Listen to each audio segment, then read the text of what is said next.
Marley's Ghost. Once upon a time, upon a Christmas Eve, old Scrooge sat busy in his counting house. 16 and 9 is 25, 25, 46, 62. A Merry Christmas, Uncle! Humbug! It was the voice of Scrooge's nephew. Christmas? A humbug? You don't mean that, Uncle, I'm sure. I do.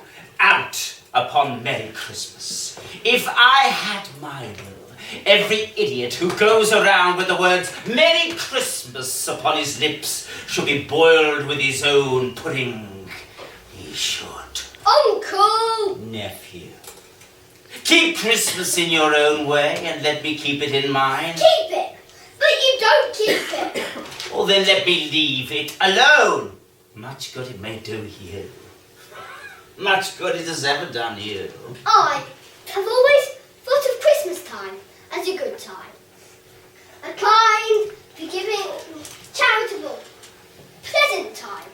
And therefore, Uncle, though it has never put a scrap of gold or silver in my pocket, I believe that it has done me good and will do me good. And I say, God bless it. God bless it. God bless it. Good afternoon.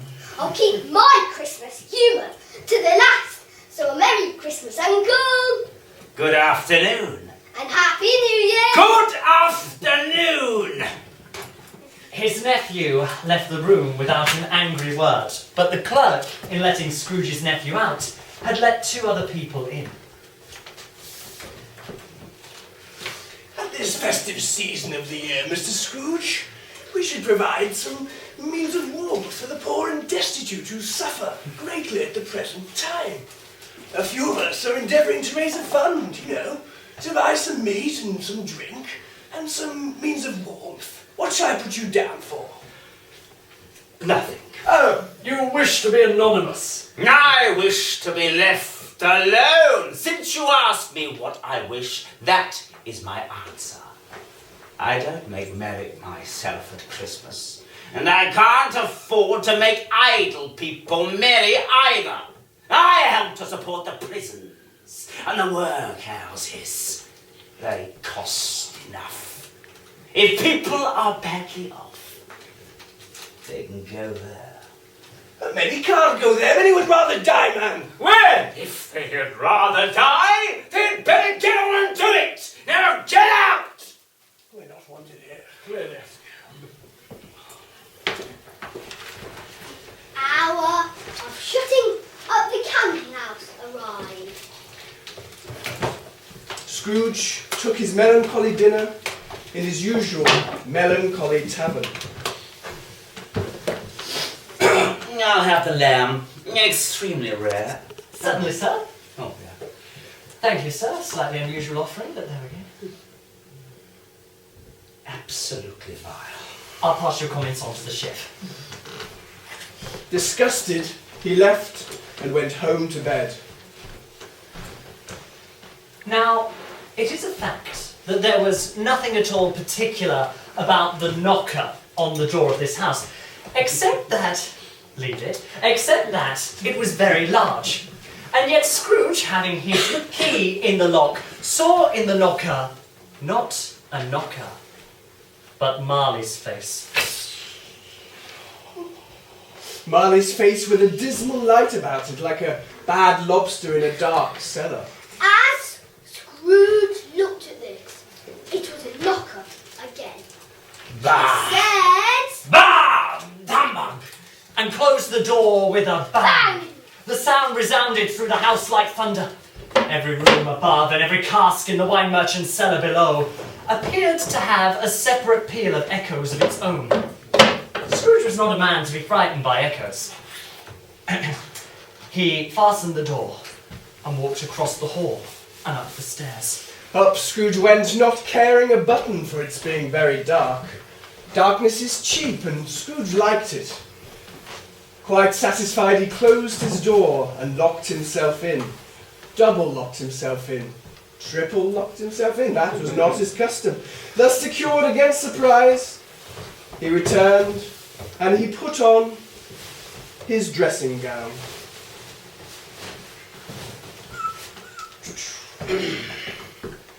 And his slippers.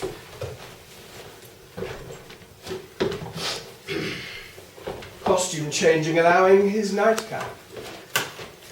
And sat down before the very low fire to take his gruel.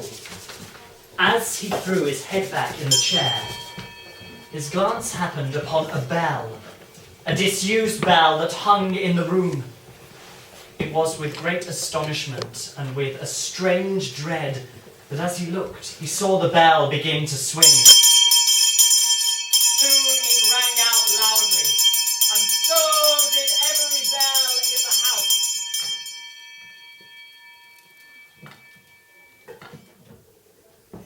This was succeeded by a clanking noise, deep down below, as if some person were dragging a heavy chain over the casks in the wine merchant's cellar. Then he heard the noise much louder, on the floors below, then coming up the stairs, then coming straight towards his door. It came on through the heavy door, and the spectre passed into the room before his eyes. And upon its coming in, the dying flame leapt up as though it cried, I know him! Marley's ghost! What do you want with me? Much. Who are you? Ask me who I was. Who are you then? In life, I was your partner, Jacob. Marley! The ghost sat down on the opposite side of the fireplace, as if he were quite used to it.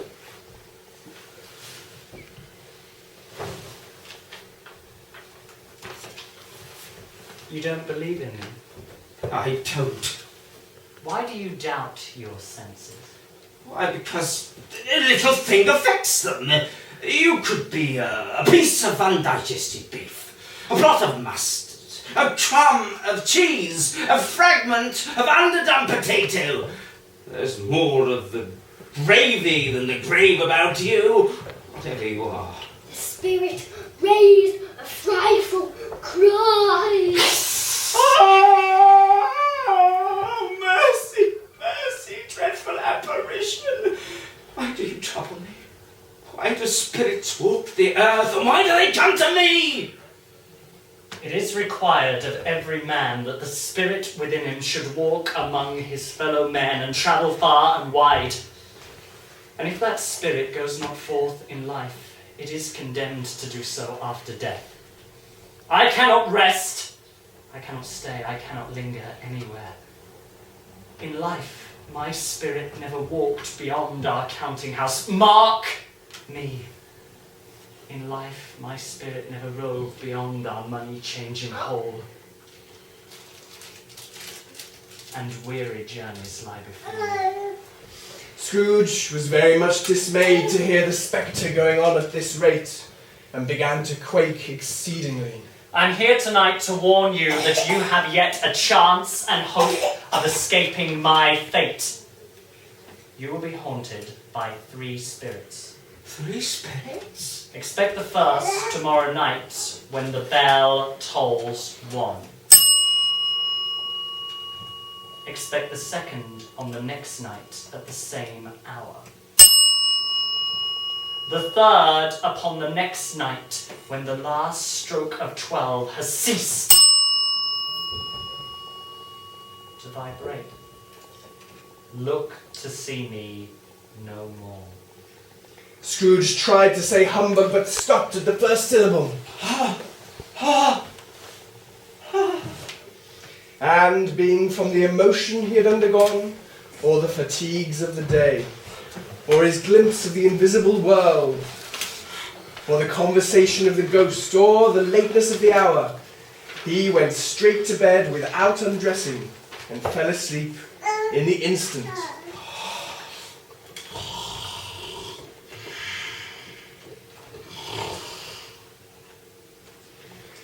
Deck the halls with boughs of holly, fa la la la la la la la. 'Tis the season to be jolly, fa la la la la la la. Don we now our gay apparel, fa la la la la la la. Troll the ancient Yuletide carol, fa la la la la la la. How'd you could join in? Deck the halls with boughs of holly, fa la la la la la la.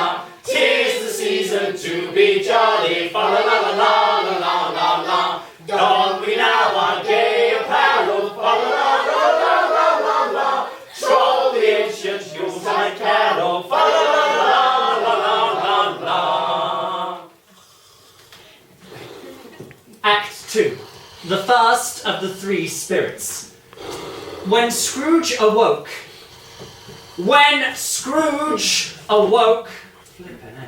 the church clock told a deep, dull, hollow, melancholy 1. Light flashed. Flash! Sit down. It's getting ridiculous. Up in the room upon the instant, and the curtains of his bed were drawn aside by a strange figure, like a child. Are you the spirit, sir, whose coming was foretold to me? I am! Who and what are you? I am the ghost of well Christmas past! Should I follow you? Come with me. Yes, follow. Follow. Totally follow. As the words were spoken, they passed through the wall and stood in the busy thoroughfares of a city. It was made plain enough by the dressing of the shops that here too it was Christmas time.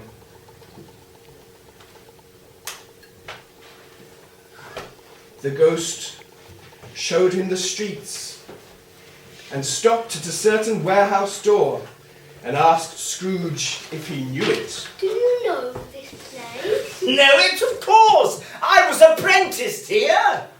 They went in. At the sight of an old gentleman in a Welsh wig sitting behind such a high desk that, if he'd been 2 inches taller, he must have knocked his head against the ceiling, Scrooge cried in great excitement, Why, it's old Fezziwig, bless his heart. Old Fezziwig, alive again, God bless him. You're the Ebenezer, Dick. a living and moving picture of Scrooge's former self. A young man came briskly in, accompanied by his fellow prentice. You're home, my boys. Said Fezziwig. No more work tonight. Christmas Eve, Dick. Excellent. Christmas, Ebenezer. Marvellous. Let's have the shutters up before a man can see Jack Robinson. And clear away those boxes. Clear Hold away. this. Let's have some room here. Yes, I think we've got that bit. Clear away. There was nothing they wouldn't have cleared away, or couldn't have cleared away with old Fezziwig looking on. It was done in a minute. The warehouse was as snug and warm and dry and bright a ballroom as you would desire to see upon a winter's night. In came a In fiddler. came a fiddler with a music book and tuned like 50 stomach aches. I'm afraid he went up to the lofty desk. He did actually make an orchestra of it though. Terribly sorry. In came Mrs. Fezziwig! one vast smile. In came the 3 Miss Fezziwigs, beaming and lovable. In they all came one after another, some shyly, some boldly, some gracefully, some awkwardly, some pushing, some pulling. In they all came anyhow and everyhow. And away they all went, they began to dance, 20 couple at once, cross hands round and back again the other way, down the middle and up again. getting tired, and then they stopped. And then the old top couple got up and did a turn. Always coming in at the wrong time, they invariably fell over, landing on top of one another. Perhaps not. When the clock struck 11, this ball broke up. Mr. and Mrs. Fezziwig shaking hands with every person as he or she went out. Well done, nice to see you. God bless you, my child. Thanks for coming, sir. Christ be with you. And do come again next year. You look after yourself. I will do. Terribly, thank you. They wished him or her a Merry Christmas. A small matter. A small matter. To make these silly folk full of gratitude, he has spent but a few pounds of your money. 3 or 4 perhaps. Is that so much that he deserves? Pray. Oh, no, Spirit, it isn't that. He has the power to render us happy or unhappy, to make of our service a pleasure or a toil. Say the happiness he gives is quite as much as if he spent a fortune. What then? Oh, Spirit, Spirit, hold me no longer. Remove me from this place. As he struggled with the spirit, he was conscious of being exhausted and overcome by an irresistible drowsiness, and further, of being in his own bedroom. He'd barely time to reel to bed before he sank into a heavy sleep.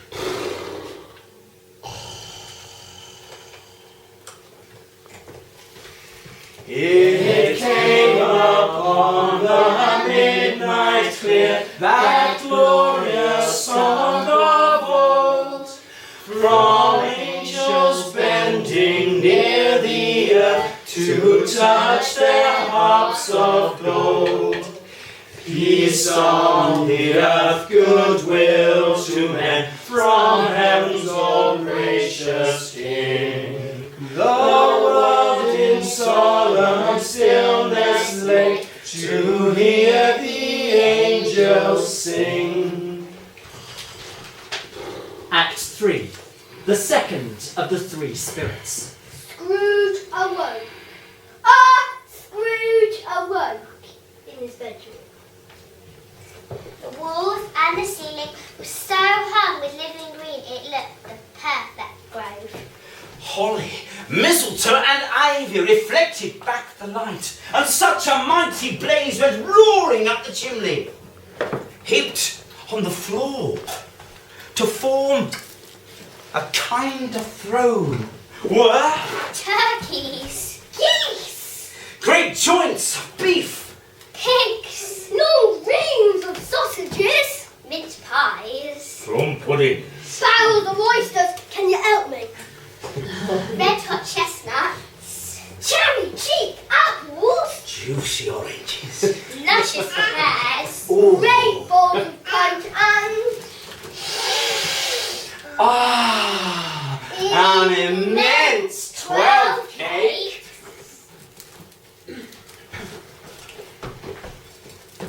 Upon this couch there sat a giant, glorious to see, who bore a glowing torch.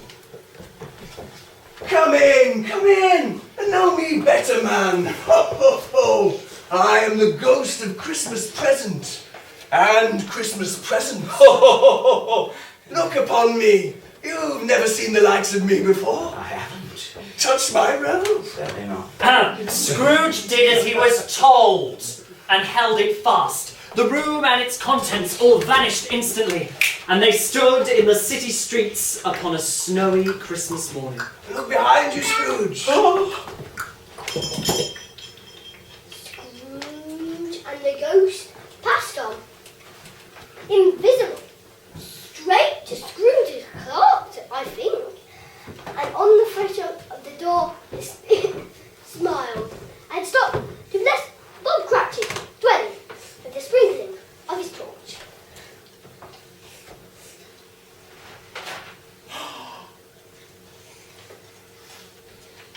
Then uprose Mrs. Cratchit. Right, bit of hush now, kids. I'm just going to see if there's any life in the audience over here. It's not looking good, to be honest. What has ever got your precious father then, eh? And your brother, Tiny Tim? No, there's Father coming. Cried the two young Cratchits who were everywhere at once. Out the way of the table. Master Peter and the two young Cratchits went off to fetch the goose. Thanks for telling In them. came Bob and his father. Oh, in came Bob, the father. His red clothes darned up and brushed till it seasonable, and Tiny Tim upon his shoulder, alas, Tiny Tim. He bore a little crutch and had his limbs supported by an iron frame. And how did little Tim behave? Oh, as good as gold and better.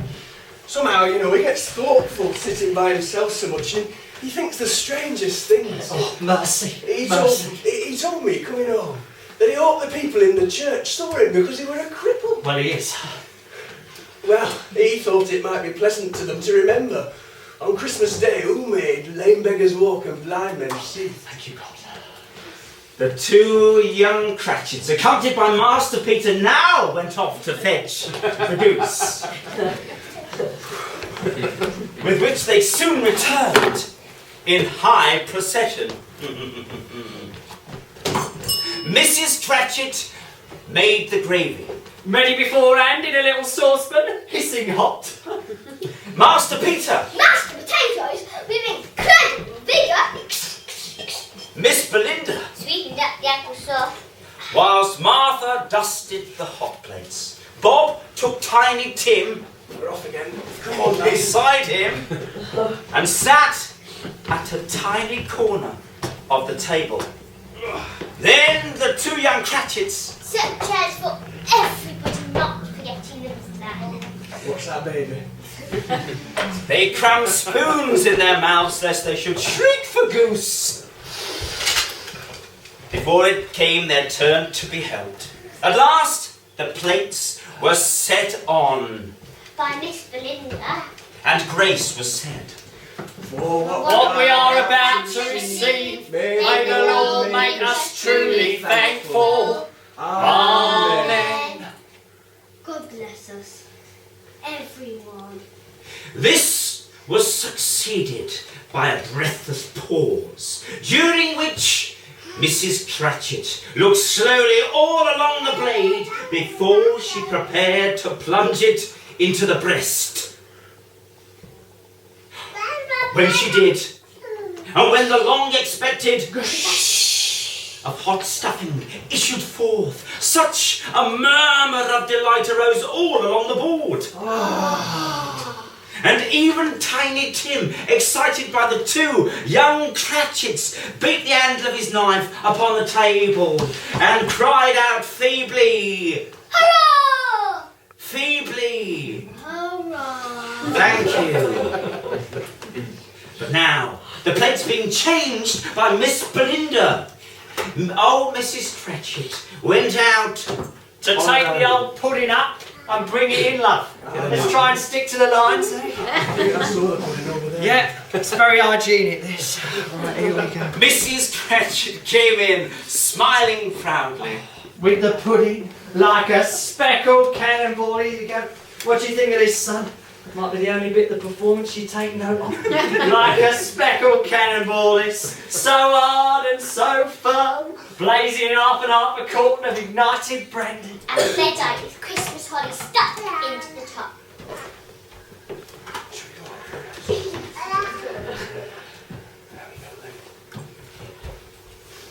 Right, so we're ready then, family. As we'll ever be. 1, 2, 3. Oh, Oh, what a lovely lovely. pudding. Lovely pudding.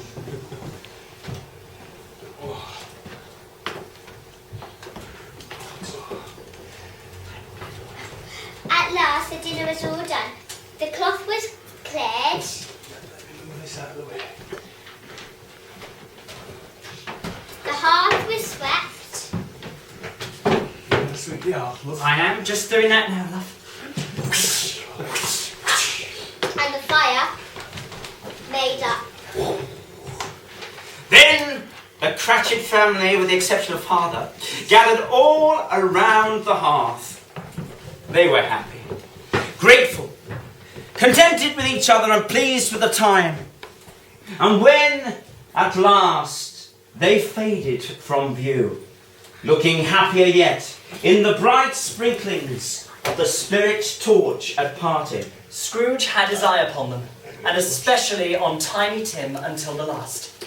But the whole scene passed off, and he and the spirit were again upon their travels. I've forgotten to ask my costume, I'm sorry. If slightly underdressed. Much they saw, and far they went, and many homes they visited, but always with a happy end. Suddenly, as they stood together in an open place, the bell struck. Bong, bong, bong, bong. bong, bong, bong, bong, bong, bong, bong, bong, bong, bong, bong, bong. 12. Act 4, the last of the spirits. Scrooge looked about him for the ghost and saw it no more. And as the last stroke ceased to vibrate, he remembered the prediction of old Jacob Marley and, lifting up his eyes, he beheld a solemn phantom draped and hooded, coming like a mist along the ground towards him. Oh, are you the ghost of Christmas future spectre? Oh, I fear you more than any spirit I have yet seen. But will you not speak to me? Well then lead on, lead on. The night is waning fast, and time is precious to me, I know. Lead on. They scarcely seemed to enter the city, for the city rather seemed to spring up about them. But there they were, in the heart of it, amongst the merchants.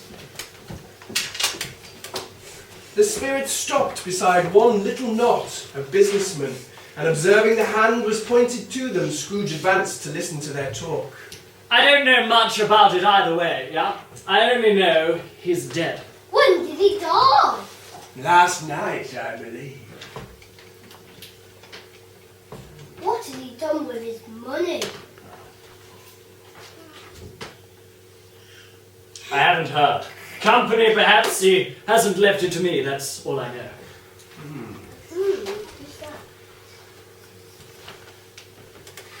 The scene had changed, and now he almost touched a bare, uncurtained bed.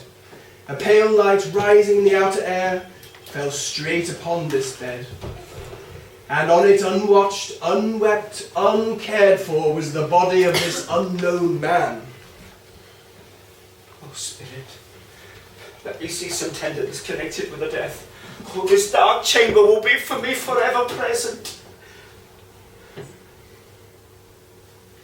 The ghost conducted him to poor Bob Cratchit's, the dwelling he had visited before. I found the mother and the children seated round the fire. Quiet, very quiet. The noisy little Cratchits were as still as statues, and sat looking up at Master Peter, who held a book before him. The mother and the daughters were engaged in needlework, but surely they were very quiet. The mother laid her work upon her table and put her hand up to her face. Oh, the colour hurts my eyes. They're better now again. It makes them weep by candlelight, and I wouldn't show weak eyes to your father when he comes home for the world.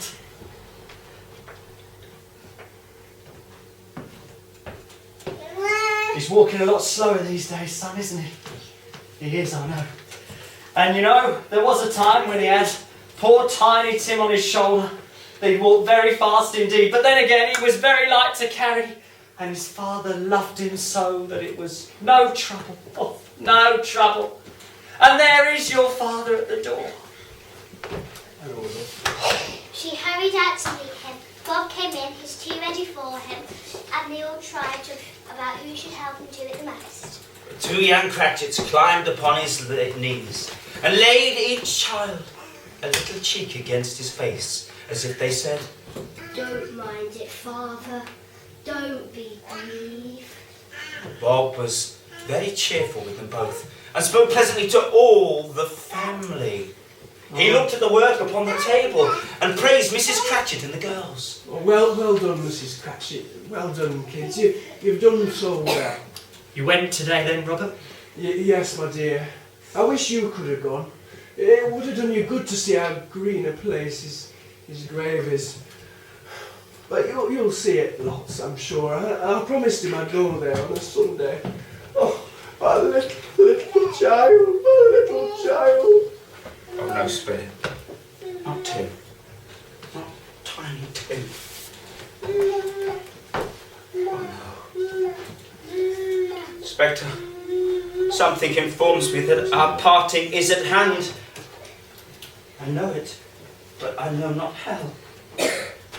Tell me, who was that body we saw with a covered face lying dead upon the bed? Scrooge. The ghost of Christmas yet to Scrooge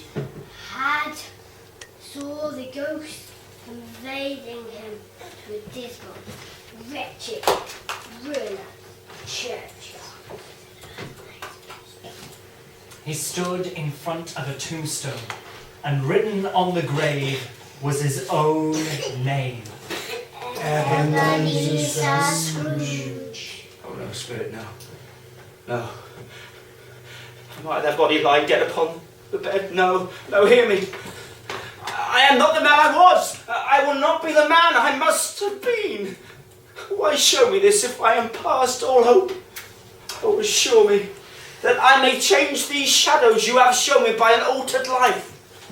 I will honour the spirit of Christmas and try to keep it in my heart all the year. Oh, tell me I may sponge the writing from this grave. Holding up his hands in one last prayer to have his fate reversed, he saw an alteration in the phantom's hood and dress. It shrunk, collapsed, and dwindled down into a bedpost. Yes, and the bedpost was his own. The bed was his own, and happiest and best of all, the time before him was his own to make amends in. Oh, I will live in the past, the present, and the future.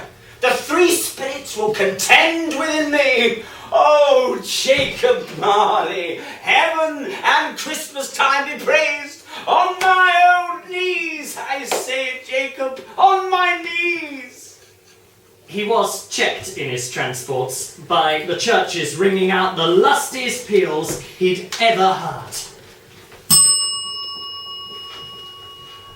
Running to the window, he opened it and put out his head. No fog, no mist, no night, clear, bright, stirring golden day. What's today? Cried Scrooge, calling downward to a boy in Sunday clothes. Hey, who's asking? What's today, my fine fellow? Today, why Christmas Day, of course. It's Christmas Day! I haven't missed it! Well, hello, my fine young fellow. Hello. Hello. Do you happen to know whether they've sold... No. Do you happen to know the poulterers in the next street but one at the corner?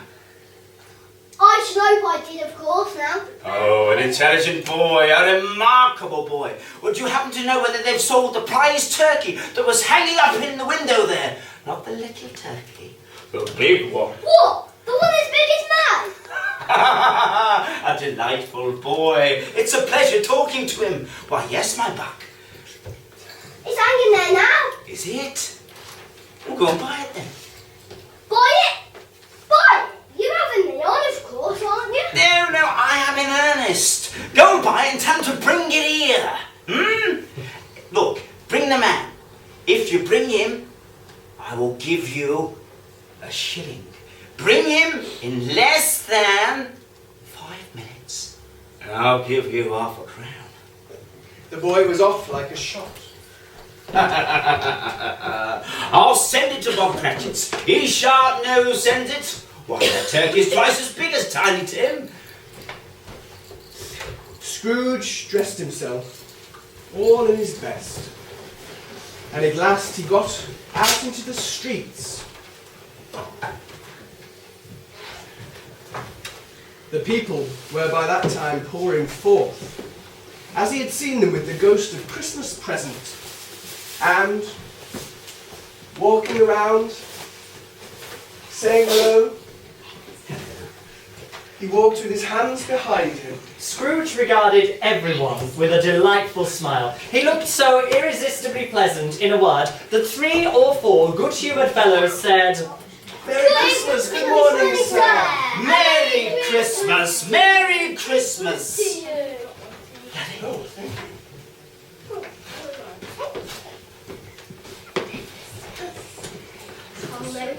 Merry Christmas. I hope you have a good year. The day proceeded, and he was early at the office next morning.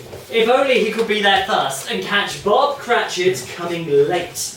The clock struck 9. Bong. No Bob. A quarter past. Bong. No Bob. Bob was full 18 minutes and a half behind his time. Bob's hat was off before he opened the door. He was on his stool in a jiffy, driving away with his pen, as if he were trying to overtake. Well, 9 o'clock, of course. Don't you think anything else? Cratchit! Hello. What do you mean by coming here at this time? I'm very sorry, sir. I'm behind my time. Are you? Yes, I think you are. Step closer, if you please. Closer. Closer. Sir! Now then, my young apprentice, I'll tell you what. I'm not going to stand for this sort of thing any longer!